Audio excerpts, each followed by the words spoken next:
I was conducting a revival, a associational-wide revival sponsored by the 27 Baptist churches in that parish in Louisiana. You know, in Louisiana they do not have counties like we have in North Carolina. They have parishes. And this was a parish-wide revival. And we had come to the last night of the meeting, and I was preaching this sermon, and the meeting was being held in the rodeo arena. And as I preached, on the last tier of seats, over to my right on the last row, top seats, were three men that I'd never seen before. And they'd laugh and make fun. Now, preacher, it has never bothered me when a little baby starts crying, the mother gets up and walks out. That don't bother me. But under God, I cannot preach if I see two young people laughing. I cannot preach if I see anybody mocking. It just somehow or another takes it away from me. 3 times I stopped. And I said the last time, if you men don't want to hear me preach, a lot of these people have come from miles to be here tonight, and they do, would you just get up and walk out of the arena? One of them said, if you think you're man enough to come up here and put us out, you just come up here. And I prayed a prayer. Never have prayed before, never have prayed since. I said, dear Jesus, let me backslide for 15 minutes. And I promise you, Lord, if you'll let me backslide for 15 minutes, I'll go up there and beat the devil out of all 3 of them. And God said, I didn't call you to fight, I called you to preach.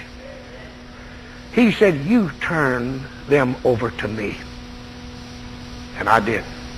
And they continued to mock all the way through the sermon. We had over 400 people to walk down that aisle that night and give their hearts to Jesus Christ. I fully intended to never show them enough attention to address them again. But just as I was ready to pronounce the benediction, my arm came up. Preacher, did anything ever come out that you hadn't planned to say? That you couldn't help but say it? Has that ever happened to you? But how many of you preachers here have ever had something just come out that you didn't have in your notes and it just came out? Yes, every preacher, every God-called preacher has. And my arm just came up and I said, I do not know who you 3 gentlemen are. But all 3 of you stepped over God's deadline, God signed your death warrant, and God's going to kill all 3 of you. That was about 10:15 Sunday night. At 8 o'clock the next morning, I didn't know who these men were. They were 3 businessmen.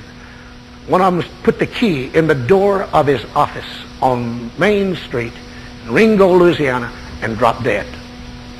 At 11:30, the second man started across the street to a little restaurant to have his lunch from his office, and a lady was driving up the street and almost ran over him. She said he just walking along normal, fell flat on his face, and died right there in the street.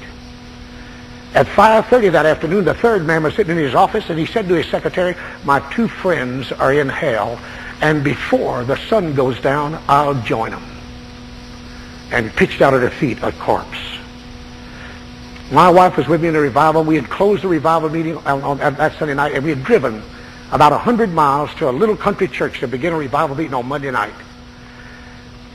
And there were no motels within 25 miles of that little country church. And we were staying in the home of the pastor.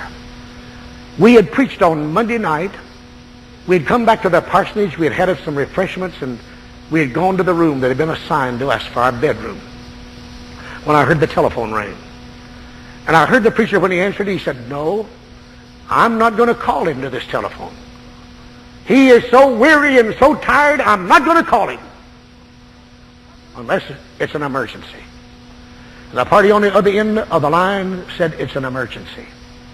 And when I got there, it was a pastor of the First Methodist Church. And he told me what I've told you. And he said, Brother Harold, our whole parish is in uproar.